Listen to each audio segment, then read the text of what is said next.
आपने सुन ली, जीवन में कभी गरीब नहीं रहोगे। एक सेठ की कहानी यदि याद कर ली तो जीवन में कभी गरीब नहीं रहोगे। जय श्री कृष्ण। दोस्तों, स्वागत है आप सभी का आपके अपने चैनल पर। दोस्तों, इस वीडियो में आज का विषय है कि इंसान गरीब क्यों रहता है, अमीर क्यों नहीं बन पाता और अमीर बनने के लिए क्या करना पड़ता है। दुनिया का हर इंसान हमेशा यही चाहता है कि हम अमीर बने रहें, गरीब ना हो, क्योंकि गरीबी इंसान को हमेशा तन से और मन से दुखी ही करती है। प्रत्येक इंसान यही सोचता है कि गरीबी हमारे कभी पास ना आए। तो दोस्तों, गरीबी कैसे खत्म होती है और अमीर कैसे बना जाता है? क्योंकि अमीर बनने के लिए अर्थात सुख प्राप्त करने के लिए हमें पैसों की आवश्यकता पड़ती है, जिसे हम लक्ष्मी कहते हैं। तो लक्ष्मी हमारे घर में कैसे आती है? हमें ऐसा कौन सा कार्य करना चाहिए ताकि लक्ष्मी हमारे घर से कभी रुष्ट ना हो? तो आइए देखते हैं इस वीडियो के माध्यम से, इस कहानी के माध्यम से। लेकिन उससे पहले आप अपनी पूरी सच्ची श्रद्धा से कमेंट बॉक्स में हर हर महादेव, ओम नमः शिवाय जरूर लिखें। साथ ही चैनल को सब्सक्राइब अवश्य कर दें।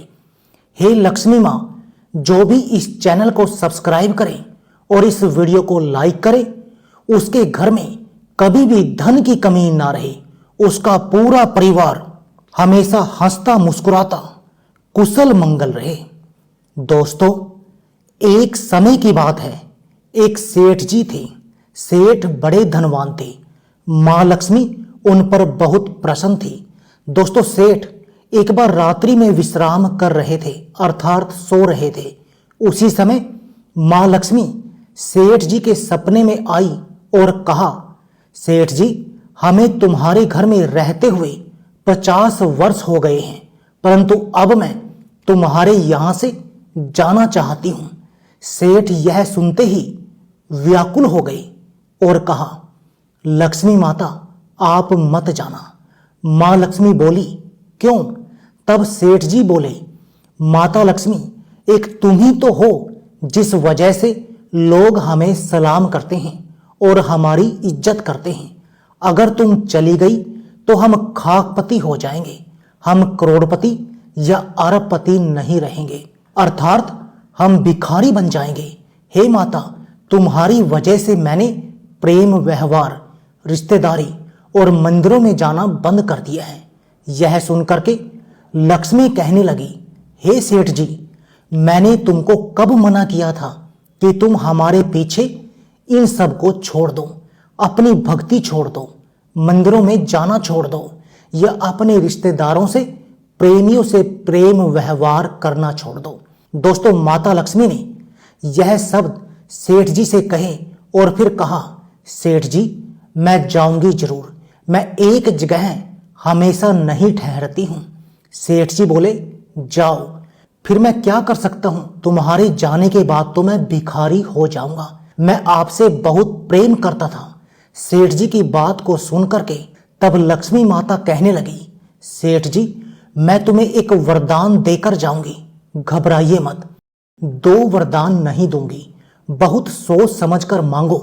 क्या मांगना चाहते हो? माता लक्ष्मी के ये वचन सुनकर के सेठ जी बोले, मां लक्ष्मी जी, अभी नहीं, मैं अपने घर से सलाह लेने के बाद तब मांगूंगा, थोड़ा समय दो। माता, तुम कल आना। और विद्वानों ने सच ही कहा है कि जो समझदार लोग होते हैं, जो चालाक लोग होते हैं, वो खुद या स्वयं निर्णय नहीं लेते हैं। वो अपने परिवार से विचार विमर्श करने के बाद, सलाह करने के बाद ही उस कार्य का निर्णय लेते हैं। दोस्तों, इसके बाद माता लक्ष्मी सपने से चली गई।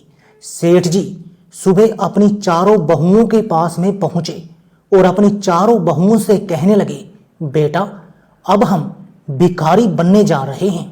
चारों बहुएं बोली, पिताजी, ऐसा क्या हुआ जो हम भिखारी बनने जा रही हैं। तब सेठ जी बोले, रात माता लक्ष्मी सपने में आई थी और सपने में मुझसे कहा कि सेठ जी, अब मैं तुम्हारे घर से जा रही हूं, परंतु एक वरदान देकर जाऊंगी और तुम्हें जो मालूम है, अगर लक्ष्मी घर से चली गई तो हम भिखारी बन जाएंगे, खाकपति बन जाएंगे। लेकिन एक वरदान देने के लिए कहा है। मेरी समझ में नहीं आ रहा है कि मैं माता से क्या वरदान मांगू। तब सबसे पहले बड़ी बहू से पूछा, बहू तुम बताओ, मैं लक्ष्मी से क्या वरदान मांगू। तो बड़ी बहू कहने लगी, पिताजी आप उनसे सोना जेवरात मांग लेना, मुझे यही ठीक लगता है। उसके बाद में उसे छोटी बहू से पूछा, बहू तुम बताओ, तुम्हारी क्या इच्छा है, मैं मां लक्ष्मी से क्या मांगू। तब बड़ी से छोटी बहू कहने लगी, पिताजी आप लक्ष्मी से कुछ और मत मांगना, आप लक्ष्मी से स्कूल, कॉलेज और शहर के सारे हॉस्पिटल मांग लेना, क्योंकि कॉलेजों में और हॉस्पिटल में बहुत पैसों की कमाई होती है। सेठ जी भी कहने लगे, ठीक है बेटा। फिर उससे छोटी बहू से पूछा, बेटा तुम बताओ, तुम्हारी क्या इच्छा है, मैं मां लक्ष्मी से क्या मांगू। तब उससे छोटी बहू ने कहा, पिताजी आप शहर की सारी जमीन अपने नाम करा लेना, क्योंकि जमीन में बहुत अनाज पैदा होता है, हम गरीब नहीं रहेंगे। जब अनाज पैदा होगा तो हम अमीर ही बने रहने वाले हैं। ठीक है बेटा। फिर सबसे छोटी बहू से पूछा सेठ जी ने, बेटा अब तुम बताओ, तुम्हारी क्या राय है, तुम्हारी क्या इच्छा है। दोस्तों तब सबसे छोटी बहू कहने लगी, पिताजी ना मुझे सोना चाहिए, ना मुझे हॉस्पिटल चाहिए, ना मुझे कॉलेज चाहिए और ना मुझे शहर की सारी जमीन चाहिए। सेठ जी कहने लगे, बेटा तुम्हें क्या चाहिए। तब सबसे छोटी बहू ने कहा, पिताजी लक्ष्मी से तुम यही मांगना, जब लक्ष्मी आपके सपने में आए और वरदान मांगने के लिए कहे तब आप यही मांगना, यदि हम गरीब हो जाएं तो हम बहू बेटों में हमेशा प्रेम बना रहे और कुछ मत मांगना। दोस्तों चारों बहुओं की बातों को सुन करके सेठ वहां से चले गए और जब रात्रि हुई तो सेठ ने विश्राम किया और जब विश्राम किया तो लक्ष्मी जी सपने में आ गई और कहने लगी, सेठ जी मांगो क्या मांगना है। अब तो आपने अपने परिवार से घर से सलाह ले ली होगी, मांगो क्या मांगना चाहते हो, लेकिन एक वरदान मांगना, दो मत मांगना, क्योंकि मैं तुम्हें एक ही वरदान दे के जाऊंगी। सेठ जी कहने लगे, माता मैं एक ही वरदान मांगूंगा, दो नहीं। मां लक्ष्मी ने कहा, तो मांगो, क्योंकि मैं जाना चाहती हूं।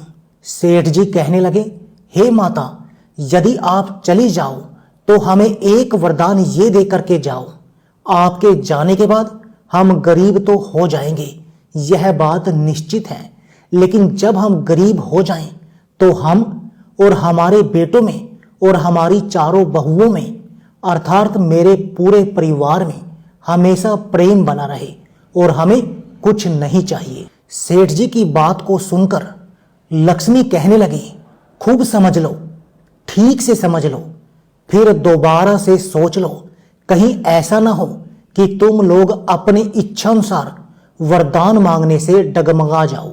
सेठ जी कहने लगे, माता मैंने ठीक से समझ लिया है, खूब सोच समझ करके ये फैसला लिया है। लक्ष्मी ने फिर मौका दिया और कहा, सेठ जी मैं तुम्हें फिर एक बार और मौका दे रही हूं, फिर से समझ लो, फिर से दूसरा कोई वरदान मांग लो। तब सेठ जी ने कहा, माता मुझे कुछ नहीं चाहिए, मुझे केवल यही वरदान दो कि यदि हम गरीब हो जाएं तो हम, मैं, मेरे चारों बेटे और चारों बहुओं में यानी मेरे पूरे परिवार में हमेशा प्रेम बना रहे।